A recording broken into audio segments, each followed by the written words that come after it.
അച്ഛ മോള് പോവാണെങ്കിൽ ഞാനും കൂടെ പോവാ. മോളുടെ ഇപ്പോഴത്തെ അവസ്ഥയില് അവിടെ സഹായത്തിന് കൂടെ ഒരാളുണ്ടായേ പറ്റൂ. അതിന് ഏതെങ്കിലും ഒരു ഹോം നഴ്സിനെ വെച്ചു കൊടുത്താൽ മതി. ഞാൻ നോക്കുന്ന പോലെ ഒരു ഹോം നഴ്സ് നോക്കിയേ പറ്റൂ. അത് മാത്രമല്ല ചന്തമോള് മോൾക്കൊപ്പം പോകുന്നുണ്ട്. അവരാരും ഇല്ലാതെ എനിക്ക് വീട്ടിൽ പിടിച്ചേക്കാൻ പറ്റില്ല. നീ സ്വാർത്ഥയാണ്. ഇതെന്താ ഇദ്ദേഹം ഇങ്ങനെ പറഞ്ഞത്? എന്താ പറഞ്ഞതെന്ന് തനിക്ക് മനസ്സിലായില്ലേ? ആദർശനൊപ്പം പോകാൻ വേണ്ടിയിട്ട് പുരാണത്തെ ഉദ്ധരിച്ചുകൊണ്ടാണ് നയന സംസാരിച്ചത്. ശ്രീരാമന്റെയും സീതയുടെയൊക്കെ കാര്യമാണ് പറഞ്ഞത്. ഭർത്താവ് എവിടെയുണ്ടോ അവിടെയാണ് ഭാര്യയും വേണ്ടത്. അതിലൊരു തിരുത്തുണ്ടച്ച. ഈ ലോകത്ത് ഏതൊരു സ്ത്രീക്കും ഭർത്താവിനേക്കാൾ സ്നേഹം അവരുടെ മക്കളോടായിരിക്കും. അതുകൊണ്ട് മക്കളുള്ളിടത്തെ അവിടെ നിൽക്കാൻ ആഗ്രഹിക്കൂ.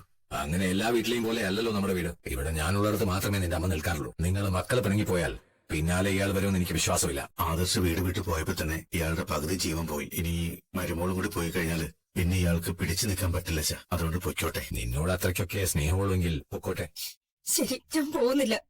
എന്റെ തീരുമാനം ഞാൻ മാറ്റി. പോരെ. അവള് പൊയ്ക്കോട്ടെ അച്ഛാ. പോകണ്ടെന്ന് ഞാൻ പറഞ്ഞു. ഞാൻ പറഞ്ഞത് എന്റെ ഭാഗത്തെ ശരികളാണ്. ഇപ്പൊ ഇദ്ദേഹം ഒരുപാട് ശരികൾ പറയുന്നുണ്ട്. ഇദ്ദേഹത്തിന്റെ ബുദ്ധിക്ക് എന്തോ പറ്റിയെന്ന് എനിക്ക് സംശയമുണ്ട്. എന്റെ ബുദ്ധി തെളിഞ്ഞ ബുദ്ധി തന്നെയാണ്. അത് മാറ്റാൻ ഞാൻ ഒരുക്കമല്ല. പോകാറായ മോളെ? പോകാറായി. ഞാൻ ഒറ്റയ്ക്കാ പോകുന്നത്. മോളെ കൊണ്ടുപോകുന്നില്ല. മോളെ ഞാൻ കാര്യങ്ങൾ പറഞ്ഞ് മനസ്സിലാക്കിയിട്ടുണ്ട്. ആദർശേട്ടൻ പോയപ്പോ തന്നെ അമ്മയുടെ പകുതി ജീവൻ പോയി. ഇനി ഞങ്ങളും കൂടി അങ്ങ് പോയി കഴിഞ്ഞാൽ അമ്മയ്ക്ക് പിടിച്ചു നിൽക്കാൻ പറ്റില്ല എന്ന് എനിക്കറിയാം. അതുകൊണ്ട് തൽക്കാലം അമ്മയ്ക്ക് ഒരു ആശ്വാസത്തിന് വേണ്ടി മോളെ ഇവിടെ നിർത്തിയിട്ട് പോവാ. ഇപ്പൊ തന്നെ മോളുടെ മുഖത്ത് നല്ല സങ്കടമുണ്ട്. മോൾക്ക് മോളുടെ അമ്മയില്ലാതെ ഇവിടെ നിൽക്കാൻ പറ്റുമോ? ഞാനൊന്ന് ജയേട്ടനോട് സംസാരിച്ചിട്ട് വരട്ടെ. ഞങ്ങളും കൂടെ വരുന്നുണ്ട് മോളെ. മോളെ ഇവിടെ നിർത്താന്ന് പറഞ്ഞല്ലോ അമ്മ. പിന്നെ എന്തിനാ കൂടെ വരുന്നേ? മോളെ കൊണ്ടുവിടാൻ പോലും അമ്മയ്ക്കും അച്ഛനും വന്നൂടെ? അച്ഛനോടും ജയേട്ടനോടും ഞാൻ പറഞ്ഞു കഴിഞ്ഞു ഞാൻ അവിടെ വന്ന് നിൽക്കുന്നില്ലെന്ന്. പിന്നെ മോൾ അവിടേക്ക് പോകുമ്പോ അവിടെ എല്ലാ സൗകര്യങ്ങളും ഉണ്ടോന്ന് നോക്കണ്ടേ മോളെ? അത് മാത്രമല്ല ആദർശ് മാറി താമസിച്ചതിന് ശേഷം ഞാൻ അങ്ങോട്ട് പോയിട്ടേ ഇല്ലല്ലോ. ശരി അമ്മ. അമ്മ അച്ഛനെ കൂട്ടി പോ. പറഞ്ഞതൊക്കെ ഓർമ്മയുണ്ടല്ലോ. മോള് കരഞ്ഞ് ആരെയും വിഷമിപ്പിക്കരുത് കേട്ടോ. നന്നായിട്ട് പഠിക്കണം. എല്ലാ ദിവസവും മുത്തശ്ശന്റെയും മുത്തശ്ശിയുടെയും നടുക്ക് കിടന്ന് വേണം ഉറങ്ങാൻ കേട്ടോ. ജയേട്ടാ, മോളുടെ തീരുമാനത്തിൽ എന്തെങ്കിലും മാറ്റമുണ്ടോ? ഇല്ല ജയേട്ടാ, മോളെ കൊണ്ടുവിട്ടേ പറ്റൂ. നമുക്ക് ഒരുമിച്ച് കൊണ്ടുവിടാം. എന്നാ പിന്നെ അവള് പോട്ടെ. രണ്ടാൾക്കും അതാ നല്ലത്. അവർക്കൊക്കെ അത് തന്നെയാ നല്ലത്. പക്ഷേ എന്റെയും ചന്തമോളുടെയും കാര്യം അതല്ല. എനിക്ക് വേണ്ടിയിട്ട് മോളെ ഇവിടെ നിർത്താന്ന് അവര് പറയുന്നത്. എങ്കിലും നയനയില്ലാതെ മോളുടെ മുഖത്ത് തെളിച്ചുണ്ടാവുന്ന എനിക്ക് തോന്നുന്നില്ല. ആദർശ് പോയ ശേഷം ഞാൻ അങ്ങോട്ട് പോയിട്ടില്ല, വിളിച്ചിട്ടുമില്ല. അവനെ എനിക്കൊന്ന് കാണണമെന്നുണ്ടായിരുന്നു. അവന്റെ പ്ലാൻ എന്താണെന്ന് അറിയില്ലല്ലോ. അവനെ തിരികെ കൊണ്ടുവരാൻ നമുക്കൊന്ന് നിർബന്ധിച്ചാലേ ചെയ്യട്ടാ. അത് വേണ്ട.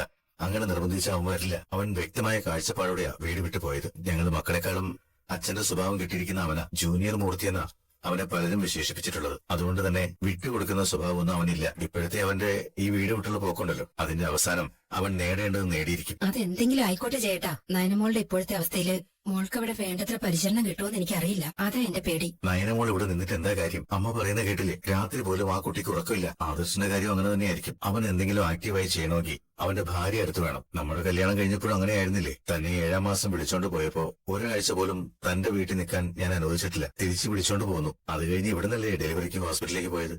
അതിനേക്കാളും ഒട്ടും കുറവല്ല ആദർശം നയനയും തമ്മിലുള്ള സ്നേഹം. അതുകൊണ്ട് രണ്ടുപേരും ഇനി ഒന്നിച്ചു നിൽക്കട്ടെ. താൻ നടന്നോ, ഞാൻ ദേ വരുന്നു. ചേച്ചി ഞാൻ പോവാ.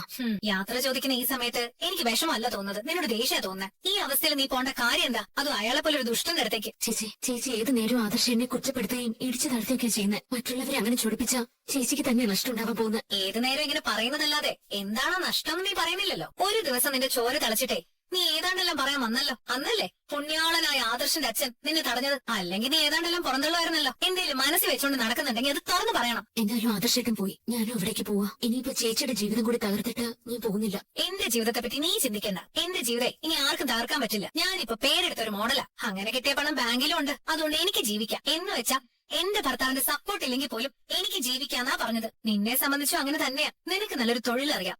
നീ നിനക്കിന്നൊരു ജോലി വേണമെന്ന് പറഞ്ഞ കേരളത്തിലെ നമ്പർ 1 ജ്വല്ലറി ആവാൻ പോകുന്ന AN ജ്വല്ലറിയില് നിനക്കൊരു ക്യാബിൻ ഉണ്ടാവും. അവിടുത്തെ മെയിൻ ഡിസൈനറിന്റെ കസേര. നീ ചിന്തിക്കാത്ത സാലറി ഞാൻ വാങ്ങിത്തരാം. എന്നും പൈസ ആഡംബര ജീവിതമാ ചേച്ചി സ്വപ്നം കണ്ടിട്ടുള്ളത്. എന്നാ ഞാൻ അങ്ങനെയല്ല. ജീവിക്കാൻ പൈസ വേണം. പക്ഷേ പൈസ ഉണ്ടെങ്കിൽ എല്ലാം നേടാ എന്ന ചിന്തയൊന്നും എനിക്കില്ല. ജീവിക്കാനുള്ള വരുമാനത്തിനൊപ്പം ജീവിതം മുന്നോട്ട് നയിക്കാനും കൂടെ ആൾക്കാർ വേണം. എന്റെ ആദർശൻ ഇല്ലാതെ ഒരു നിമിഷം പോലും എനിക്ക് പിടിച്ചു നിൽക്കാൻ പറ്റില്ലെന്ന് ആദർശൻ ഇവിടുന്ന് പോയപ്പോ എനിക്ക് മനസ്സിലായി. തിരിച്ചു അങ്ങനെ തന്നെയാ. ആദർശനും ആദർശന്റെ ജോലികൾ ചെയ്യണമെങ്കിൽ ഞാൻ കൂടെ വേണം. നീ ഇങ്ങനെ നന്മമരം ചമഞ്ഞോണ്ട് നടന്നോ? അയാൾ പുറത്തു പോയത് വേറെ വല്ല ഉദ്ദേശത്തോടെ ആയിരിക്കും. നീ നിന്റെ പ്രസവം കഴിഞ്ഞിട്ട് കുഞ്ഞുമായിട്ട് അയാൾക്കൊപ്പം പൊക്കോ. ഇപ്പോഴത്തെ നിന്റെ അവസ്ഥയില് നീ ഇവിടുന്ന് മാറുന്നത് ശരിയല്ലെന്നാ ഞാൻ പറയുന്നത്. ഇനി നിനക്ക് ഇവിടുന്ന് മാറണമെങ്കിൽ തന്നെ നമ്മുടെ വീട്ടിൽ പോയി നിന്നൂടെ? ഞാൻ എന്റെ ആദർശനുള്ളിടത്തേക്ക് പോകുന്നത്.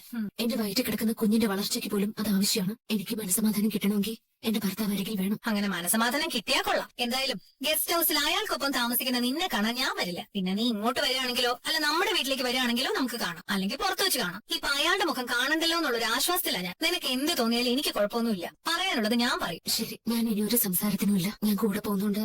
അമ്മയൊക്കെ വല്ലാത്ത വേദനയില്ല. ഇന്നലെ വരെ അയാൾ ജീവനായി കരുതിയിരുന്ന അയാളുടെ മുത്തശ്ശന് പോലും വലിയ വേദനയൊന്നുമില്ല. ബിസിനസ് താഴ്ന്നതോടെ മുത്തശ്ശൻ കൊച്ചുമോനെ വെറുത്തു കഴിഞ്ഞു. ആര് വെറുത്താലും എനിക്ക് എന്റെ ആദർശനെ വെറുക്കാനും തള്ളിക്കളയാനും പറ്റില്ല. അവളുടെ ഒരു ആദർശേട്ടൻ. മോളെ മോളെ ഞാൻ പോവാ മുത്തശ്ശി. ഞാൻ എന്ത് പറയാനാ മോളെ, പോണ്ടെന്ന് പറഞ്ഞാ എല്ലാ ദിവസവും മോളുടെ സങ്കടം കാണേണ്ടി വരും. മുത്തശ്ശിക്ക് എന്നെ കാണണമെന്ന് തോന്നുമ്പോഴെല്ലാം ഞാൻ ഇങ്ങ് എത്തിക്കോളാം. പിന്നെ അങ്ങോട്ടും മുത്തശ്ശിക്ക് വരാലോ. മുത്തശ്ശ എന്നെ അനുഗ്രഹിക്കണം. അമ്മ എനിക്കൊപ്പം വരുന്നില്ല എന്ന് പറഞ്ഞു. അതുകൊണ്ട് ഞാൻ എന്റെ മോളെ ഇവിടെ നിർത്തും. മോളും കൂടി ഞങ്ങൾക്കൊപ്പം വന്നു കഴിഞ്ഞാൽ അമ്മയാകെ ഒറ്റപ്പെട്ടതുപോലെയാവും. അതെങ്ങനെയാ ഒറ്റപ്പെടുന്നത്? ഇത് ആൾക്കാരില്ലാത്ത വീടാണ്. ആൾക്കാരുണ്ടെങ്കിലും ദേവിയേനയുടെ ആത്മാവായിട്ട് നിന്നവര് വീട് വിട്ട് പോകുന്നത്. അങ്ങനെ വരുമ്പോ ഒരു ഒറ്റപ്പെടലൊക്കെ ഉണ്ടാവും. ഇദ്ദേഹത്തിന് എന്ത് പറ്റിയെന്ന് എനിക്കറിയില്ല മോളെ. ഇതുവരെ കുടുംബത്തിനകത്തുള്ളവർക്ക് മനസ്സമാധാനം കൊടുക്കണമെന്ന് ആഗ്രഹിച്ചിരുന്ന ആളാ. പക്ഷെ ഇപ്പൊ ആർക്കും സമാധാനം കൊടുക്കുന്നില്ല. മുത്തശ്ശനെ വെറുതെ കുറ്റപ്പെടുത്തേണ്ട മുത്തശ്ശി. ആദർശേട്ടന്റെ ഭാഗത്ത് വീഴ്ച വന്നതുകൊണ്ടാ ആദർശേട്ടനെ എന്റെ സ്ഥാനത്തുനിന്ന് മാറ്റിയത്. എന്നുവെച്ചാ ആദർശനോട് വീട് വിട്ടു പോകാനൊന്നും പറഞ്ഞില്ലല്ലോ. അത് മുത്തശ്ശിയുടെ കൊച്ചുമോൻ സ്വന്തമായിട്ട് എടുത്ത തീരുമാനോ. ഇപ്പൊ ഞാൻ പോകുന്നതും മുത്തശ്ശൻ പറഞ്ഞിട്ടല്ല, അതും എന്റെ മാത്രം തീരുമാനോ.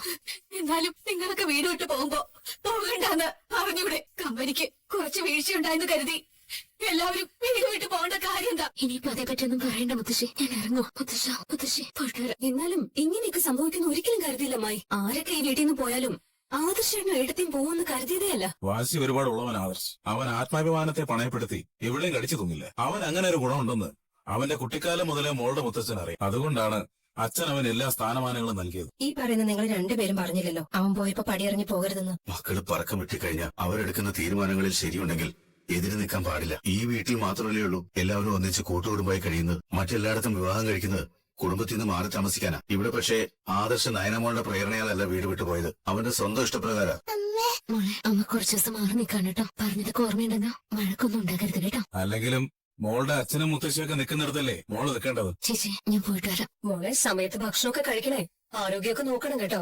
മിണ്ടാതിരിക്കടി. ഉള്ളിൽ സന്തോഷം വെച്ചോണ്ട് സങ്കടം കാണിക്കല്ലേ നീ? നീയൊക്കെ ആഗ്രഹിക്കുന്ന പോലെ എന്നും എന്റെ മോളും ആദർശം പുറത്ത് നിൽക്കുമെന്ന് നീയൊന്നും കരുതണ്ട. അയ്യോ, അങ്ങനെ ഒരു കരുതൽ നമുക്ക് ആർക്കും ഇല്ലമ്മേ. രണ്ടാളും തലയെടുപ്പോടെ തിരിച്ചു വരണം. അതാണ് ഞങ്ങളുടെയൊക്കെ ആഗ്രഹം. ഈശ്വര, അങ്ങനെ സംഭവിക്കരുതേ. പോ മോളെ. അച്ഛാ വിളിച്ച പോട്ടെ. അതെയെ എടുത്തി മുത്തശ്ശി മോളെ പോട്ടെ. എല്ലാവരും നിൽക്കണേ. വിഘ്നേശ്വര, എന്റെ ആദർശൻ എവിടെയാണോ നിൽക്കുന്നത് അവിടെയാ ഞാനും നിൽക്കേണ്ടത്. അതുകൊണ്ടാ പടിയിറങ്ങി പോകുന്നത്. എത്രയും പെട്ടെന്ന് ആദർശൻ ആഗ്രഹിക്കുന്ന പോലെ വിജയിച്ച് തിരിച്ചു വരാൻ കഴിയണേ.